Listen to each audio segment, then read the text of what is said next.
Holy crap.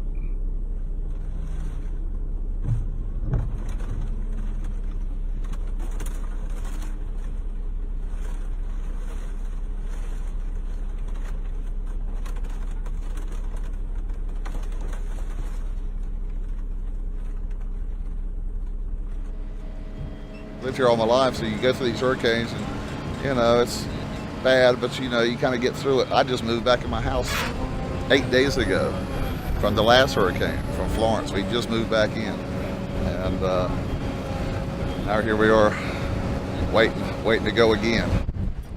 It's always a concern because, you know, I'm right on the water. The house is right on the water, so you're always worried. But ain't nothing you can do except ride it out. Pay your insurance premiums. I paid mine, thank God. Florence literally sat on top of us for 3 days. It was the rain that killed us last time, just drenching everything. But I didn't count on this. Did not count on this.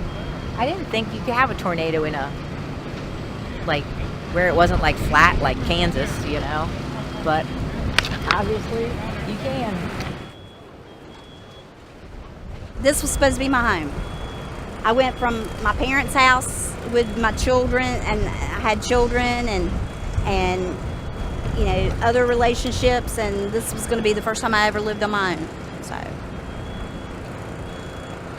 but maybe it was meant to be. I don't have a lot of memories attached to it yet. I'm just kind of picking out a few things to salvage.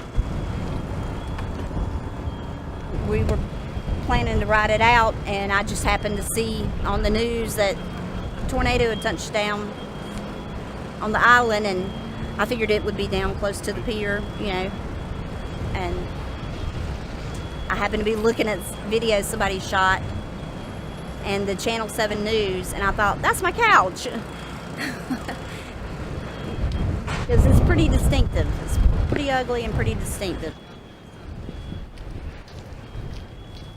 I don't know what I can personally do from the standpoint right now, so I'm going to pick up a few mementos and go fill up a gas can for the generator at home, and it'll probably hit me later tonight when I have a chance to sit and think about everything. This rain is really coming down. The wind is whipping. That surf is enormous, and the storm is heading directly for us right now. Residents are either evacuated or sheltered in place, ready for a very long night. As Hurricane Dorian rips up the Carolina coastline, Oh my gosh. double trouble.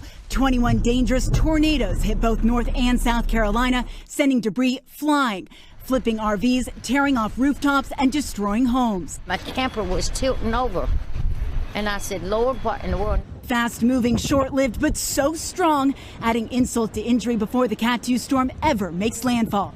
Now along South Carolina's coast, bracing for the brunt of the hurricane.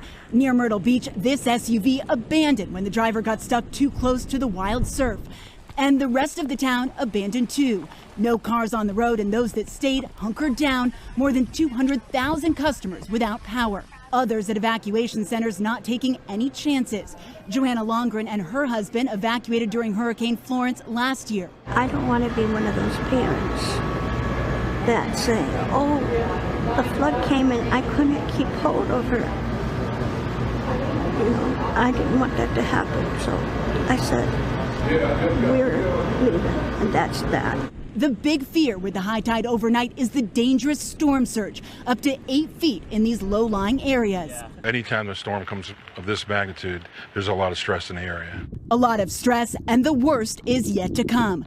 Molly Hunter, NBC News, Myrtle Beach, South Carolina. A monster before the storm. The tornado in Emerald Isle started as a waterspout, but came ashore, leaving a path of destruction. The damage is extensive. Permanent mobile homes ripped through and gutted. Belongings scattered on the street.